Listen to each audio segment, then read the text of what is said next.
Yo, welcome to How to Write a Novel, the continuing, relatively mundane chronicle of the life of a writer man.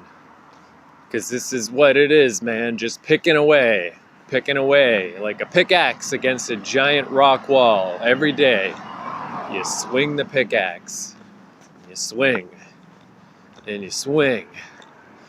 So anyway, the theme of the last couple episodes at least has been the idea of a day almost getting away from me, and then at the 0 hour, right at the end, where I'm like, I don't know if I'm going to get any writing done today. I figure something out, I get my shit together, I do some writing, and I feel a lot better about myself. But with the consistency that this has been happening to me, I mean, I've had a good streak, dude. I can't remember the last time I missed a day. Like I've said, it's maybe not a lot that I do on a given day, but I do something it's been ages now. I mean, it's been months. It's been long enough that I don't remember the last time I fucked up. But eventually, life is a fucking squirrely beast, man. Eventually, something was gonna fail. The process was gonna fail. Even though my whole sort of mantra is sustainability. Try to find what won't fail. Try to find the level of activity that will be something that you can consistently do every day. Eventually something's gonna go wrong. So what happened yesterday, I went to bed way too late, I woke up way too early.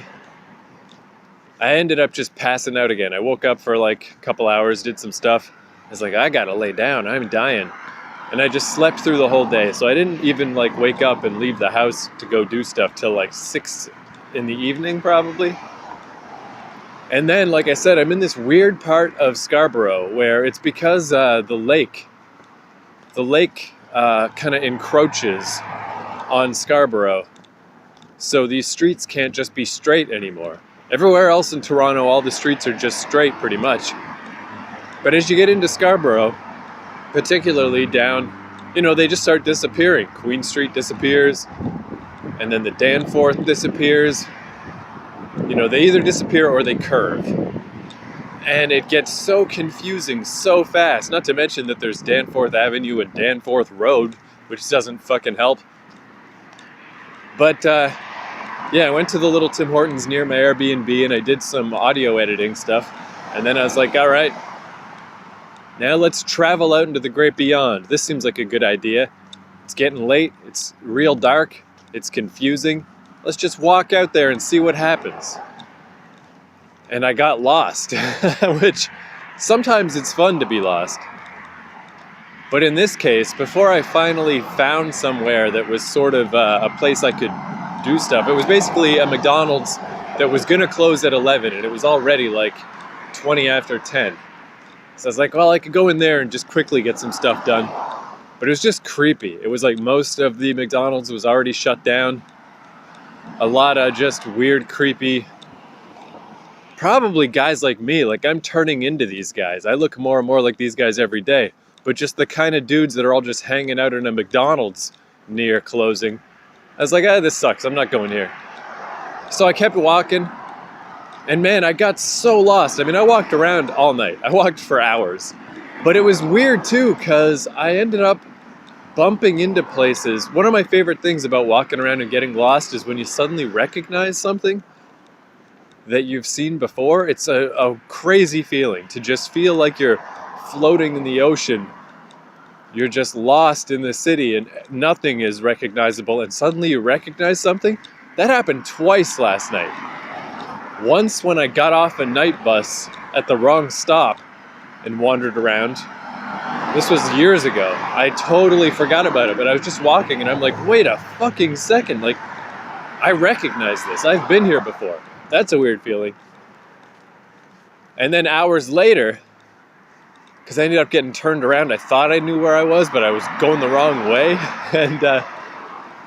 And I found this place where this was also years ago now at this point, I went to go see an indie wrestling show at this weird place out here in Scarborough, where at the time I just really followed a really prescribed path, whatever the exact route was that Google Maps told me. Like, okay, go to this subway station, get on this bus, get off at this stop, and you'll get to this complex where this wrestling show was. So that was a weird feeling, years later, to just be wandering around. At this point, it's like fucking 2 a.m. or something. And I'm like, what the fuck is that? Why do I know that place? And I really gave it a stare down because I'd only been there once. And I'm like, that's the place. I have been here. What the fuck? Which makes sense because I got off at Victoria Park Station that time. And my Airbnb this time is near Warden, which is the next station over. It's not that weird that I found it, but it sure felt weird at the time. But then, yeah, even from there, so I finally found like a 24-hour Tim Hortons, which is kind of cool. Everything's Tim Hortons out here, and McDonald's is fucking trash town. But that would have been my chance to get some writing done. But instead, I fucking finished this podcast I was editing. It's just the wrong choice. I made the wrong choice. I shouldn't have done audio editing twice in the day.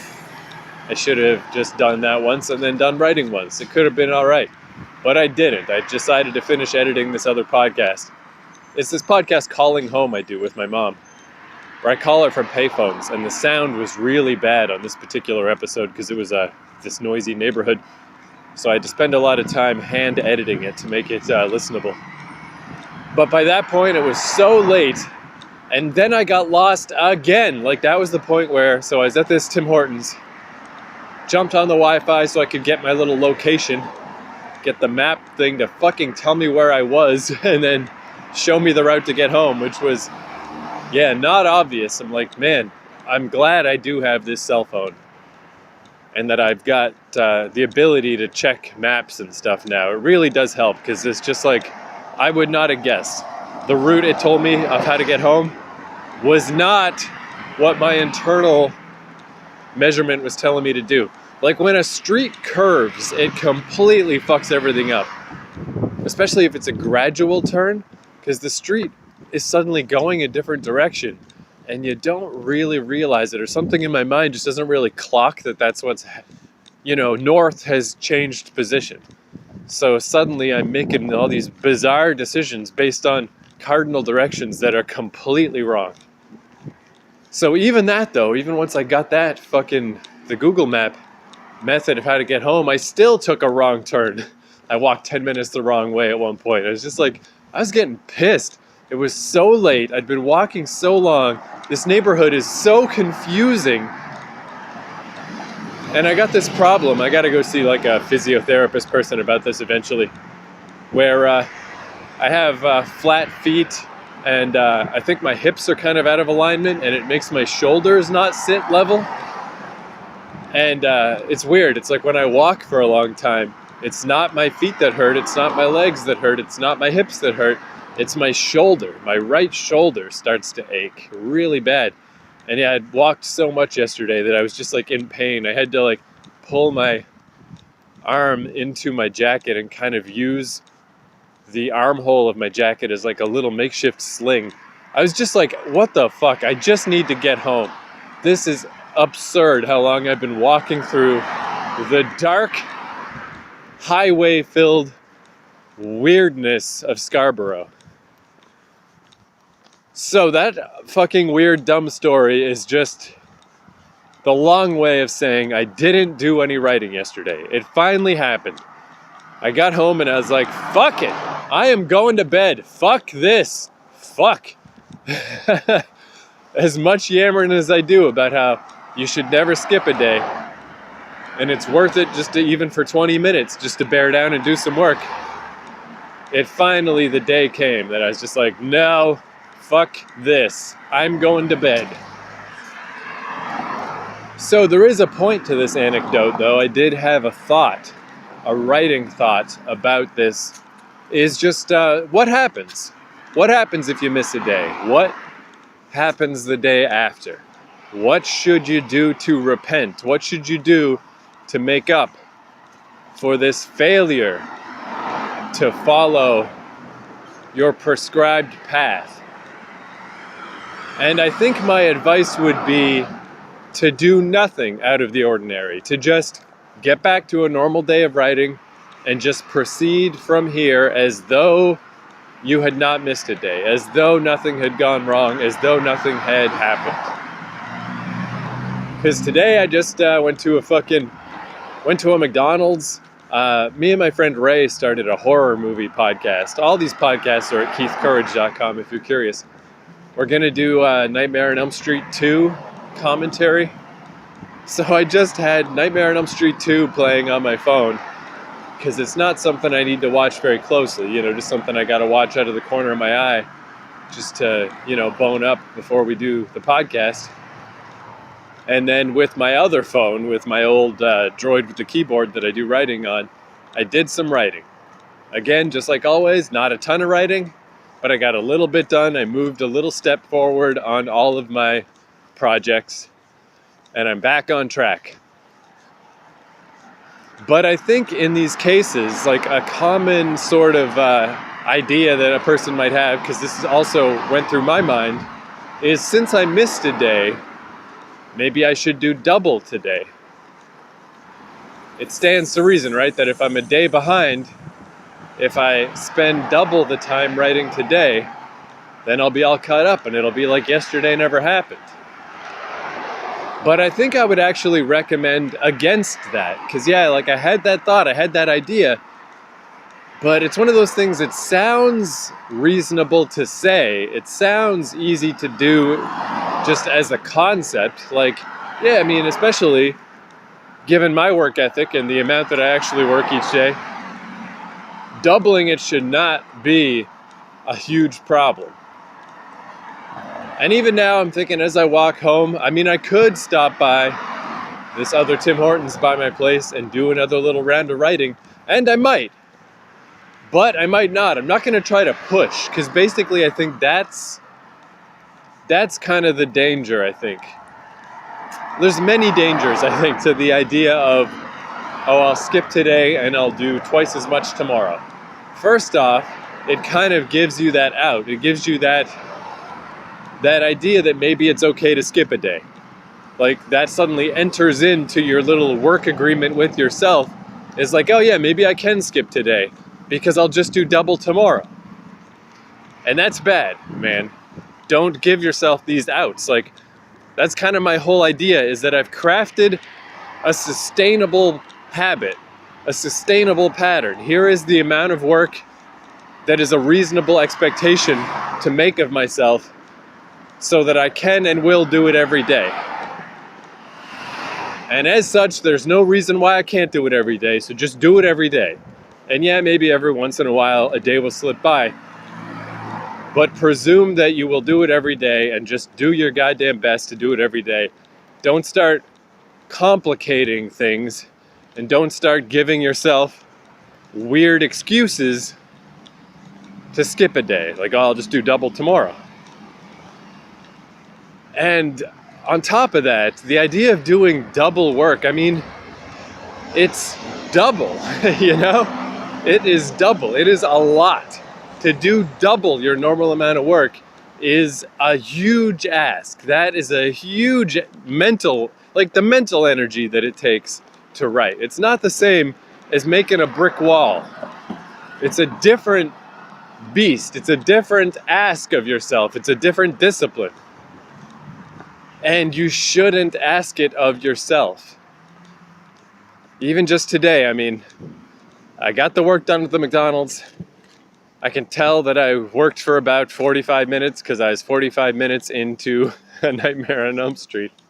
It's not the best work I ever did because I'm watching a movie out of the corner of my eye. Kind of reminded me of that episode I did when I lived in Vancouver. And I went to the casino and did writing while I played the slots. I only did that one time, but it was fun. It was a weirdly fun day just to break things up a little. So even today, just to get back on the wagon, I kind of made it, if anything, easier on myself. Not harder. Not, I'm going to do double. It's like, no, I'm actually going to partially watch A Nightmare on Elm Street Part 2 while I do today's writing. Because what's important is just to get immediately back on the horse, immediately back on the regimented plan, the thing that has been working for me for years, that finally led me to finishing my first book, which was my nonfiction book about the video game The Last of Us, which you can also get at keithcourage.com for free. Go check it out. But just like, as I talked about in early episodes of this podcast, how just that felt like night and day. Just that I finished that project. I got all the way through. I wrote a whole book and put out a whole book, which is something that for 10 or 15 years I'd never been able to do. Like, you just can't even put a qualifier, a quantifier on anything. You can't put a number on how important that is. You can't put a value. That's what I'm looking for. You can't put a value on that because it is just invaluable. It's the difference between success and failure. It's the difference between finishing a project and never finishing a project. And the method that worked for me, that got me to that point that I wrote a whole book and I'm now writing another book, is small, sustainable amounts of work every day. So if today I'm already feeling off balance, I'm like, fuck, yesterday went wrong. Yesterday I got lost in Scarborough and I walked around till 3 a.m. and I totally fucked up. And it was cold, so it's not like I could just sit down on a rock somewhere and do some writing. It just didn't work. Yesterday fucked up. So I'm off balance. I'm on the wrong foot.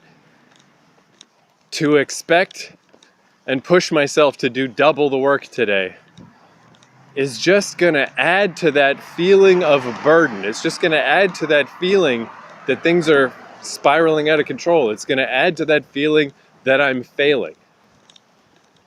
And then if I don't manage to do double the work today, it's just going to compound that guilt, and it's just going to compound that feeling of being in free fall, of just being in a tailspin, of things falling apart. And I think the best way to describe writing a novel is it is a marathon, not a sprint. What's important is the long term. I keep saying sustainable, but that is the perfect word, sustainable output. Where if I push myself to try to sprint to make up for yesterday, if I push myself to try to work double today, it's just, I think, going to make me feel bad about this whole enterprise, you know? I mean, I guess part of this is just what your personality type is. Maybe some people would push themselves to do double the work and would feel real good and feel real accomplished.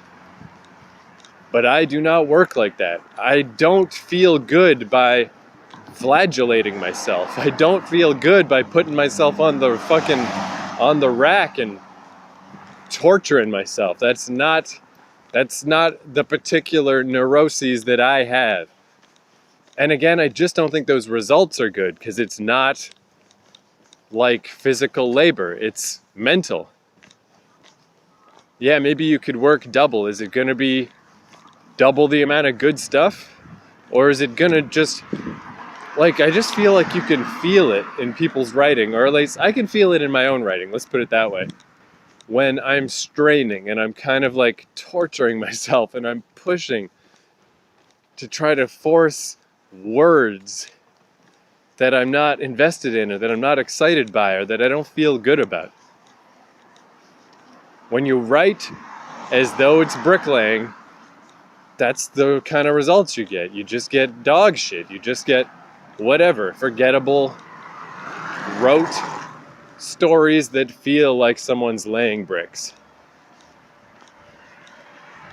Now, because I've been doing this podcast and just kind of walking and just kind of, I took a slightly different route than usual. And this is a perfect example. This is what I mean about this neighborhood. I took a little detour and I'm like, yeah, but I'm still aiming the right way, right? I'll get to where I'm going if I keep walking this way. But just in however long this has been, 20 minutes, I don't know where the fuck I am now. I'm away from the traffic at least. I'm in like a suburb, but I don't recognize anything suddenly. There is a street up ahead of me, but I'm not quite sure what it is. Man, this place is fucking weird. It is like some Edward Scissorhands fucking suburbs. They are just deceptive and weird, and you can get lost so easy. It's like, what the fuck is up with this?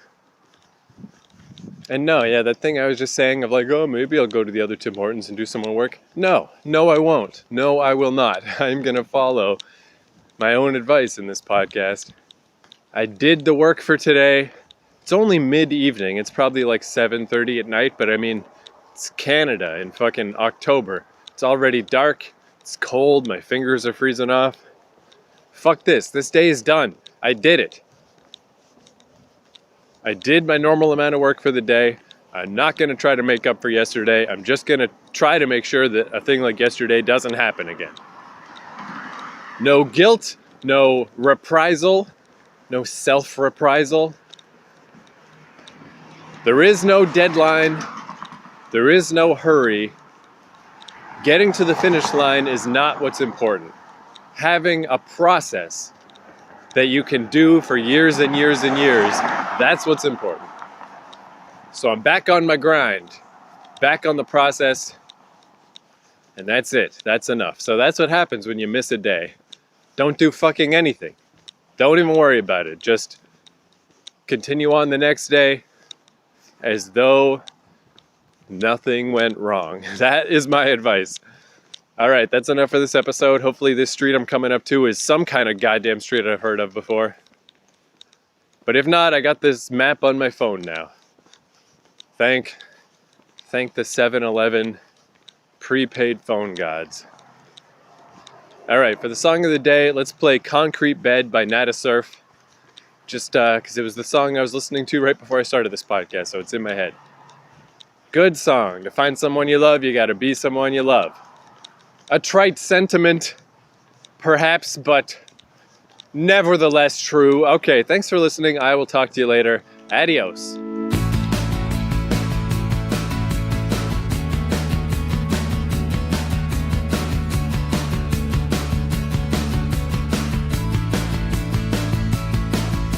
The world's locked up in your head. You've been pouring in a concrete bed. Your habits are so fried. You don't realize you're fried. You're so fried. To find someone you love, you gotta be someone you love. To find someone you love, you gotta be someone you love.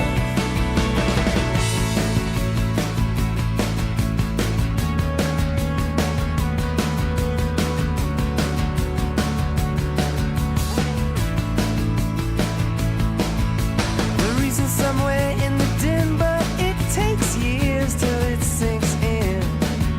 You've used up the easy streets, and you lost your taste for treats. You're so fried. To find someone you love, you gotta be someone you love. To find someone you love, you gotta be someone you love. Stay high if you have to. Do whatever it